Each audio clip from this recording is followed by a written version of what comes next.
Hello friends, आपका बहुत बहुत स्वागत है आपके अपने YouTube channel RC short hand में। आप इस चैनल पर नए हैं तो इस चैनल को सब्सक्राइब कीजिए, लाइक कीजिए और अपने दोस्तों के साथ शेयर कीजिए। आपका डिक्टेशन 5 सेकंड में शुरू होगा।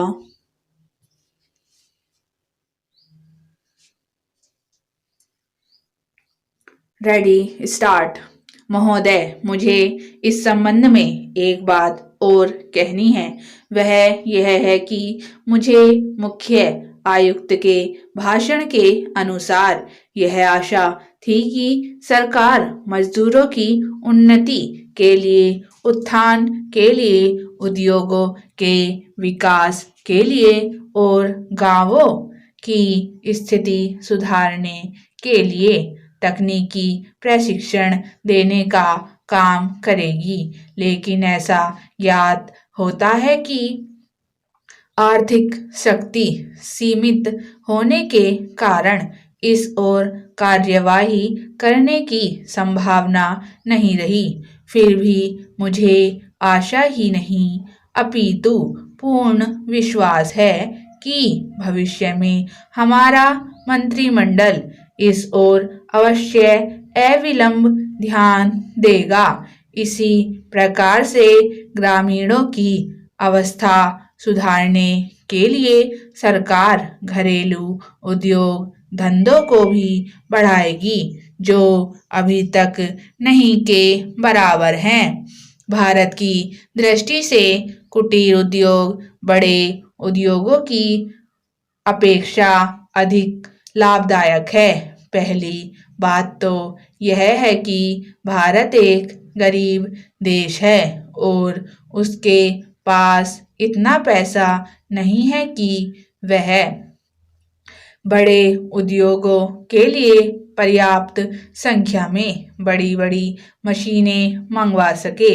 बड़े उद्योगों के लिए बहुत बड़ी बड़ी महंगी मशीनों की आवश्यकता होती है, जबकि कुटीर उद्योग छोटी छोटी और सस्ती मशीनों से चल जाते हैं। कुटीर उद्योगों के लिए न तो बहुत बड़ी बड़ी इमारतें बनानी पड़ती हैं और न ही बहुत महंगी मशीनों की आवश्यकता पड़ती है।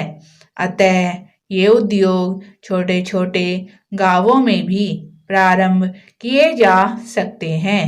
कई उद्योग तो इतनी थोड़ी पूंजी से भी शुरू किए जा सकते हैं कि उतनी पूंजी प्रायः हर किसी व्यक्ति के पास होती ही है। कुटीर उद्योगों में दूसरी बड़ी सुविधा यह है कि इनमें बहुत अधिक मजदूरों की आवश्यकता नहीं होती। एक परिवार के सदस्य ही उस उद्योग को चलाने के लिए पर्याप्त होते हैं। घर के सब सदस्य उस काम में हिस्सा बटा सकते हैं। बड़े उद्योगों में प्रत्येक मजदूर को कोई विशेष कार्य सिखाना होता है और उस काम में कुशलता प्राप्त करने में उसे काफी समय लग जाता है। तीसरी चीज जो मैं आपके सामने रखना चाहूँगा वह यह है कि जो विचार और सुझाव आपके सामने प्रस्तुत किए गए हैं वे एक पवित्र, शुद्ध और जनता व प्रांत के हित को ध्यान में रखकर ही प्रस्तुत किए गए हैं और मुझे पूर्ण विश्वास है कि बिना किसी दलगत भावना के शिकार हुए आप उनकी जांच करेंगे और यदि वे जनहित की कसौटी पर खरे उतरे तो उन पर कार्रवाई करेंगे। महोदय, इस संबंध में दिन प्रतिदिन बढ़ने वाले भ्रष्टाचार की समाप्ति के लिए और कर्मचारियों के रवैये के संबंध में माननीय सदस्यों ने विचार प्रकट किए। मैं समझता हूँ कि इससे कोई समझदार व्यक्ति इनकार नहीं करेगा कि भ्रष्टाचार को प्रोत्साहन नहीं देना चाहिए। अतः इस ओर विशेष ध्यान देने की आवश्यकता है। भ्रष्टाचार को समाप्त करने के लिए जो कठिनाइयाँ सरकार के समक्ष हैं, उन पर शीघ्र ही कदम उठाने जाने चाहिए।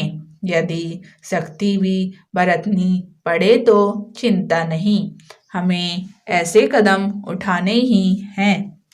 मैं यह जानता हूँ कि बहुत से लोग, जिनमें कुछ हमारे साथी भी हैं, इसकी कुछ बातों का विरोध करते हैं। परंतु यदि हम देश की उन्नति चाहते हैं, यदि हम देश को आगे बढ़ाना चाहते हैं और विशेषकर यदि आप समाजवादी ढांचे के आधार पर, जिसको कि कांग्रेस ने देश के लिए निश्चित किया है, इस देश की व्यवस्था करना चाहते हैं, तो हमारे लिए आवश्यक है कि हम इस तरह से कदम उठाएं कि जिससे लोगों को अपनी जीविका सुंदर ढंग से कमाने के लिए साधन जुट जाएं। वास्तव में यह सरकार, जिसने यह साहसपूर्ण कार्य किया है, इस कार्य के लिए सबसे अधिक बधाई की पात्र हैं। जो लोग यह आशा करते हैं कि हर एक काम उस ढांचे से होना चाहिए जिसके लिए गांधी जी हमसे कहा करते थे, और जैसा कि अभी हमारे एक साथी कह रहे थे कि जिस तरह से सरकार ने इस संबंध में व्यवहार किया है, वह गांधी जी की नीति के अनुसार नहीं था। यही नहीं, उन्होंने तो एक तरह से कांग्रेस ने जो समाजवादी ढांचे पर समाज की व्यवस्था की नीति अपनाई है, उसका विरोध किया है। और मेरी समझ में उनकी बात नहीं आती कि एक तरफ तो वह कांग्रेस के अंदर हैं और दूसरी ओर कांग्रेस द्वारा स्वीकार की हुई नीति का इस प्रकार से विरोध करते हैं। मैं समझता हूँ कि वह इस बात को भी जानते होंगे कि कांग्रेस द्वारा इस नीति को स्वीकार कराने वालों में अधिकतर वे ही लोग हैं जो गांधी जी के अनुयायी हैं और उनके सिद्धांतों में विश्वास रखते हैं।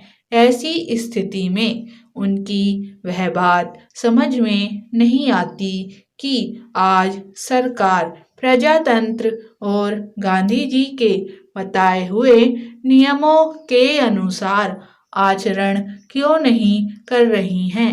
यह बिल्कुल ठीक नहीं है। स्टॉप।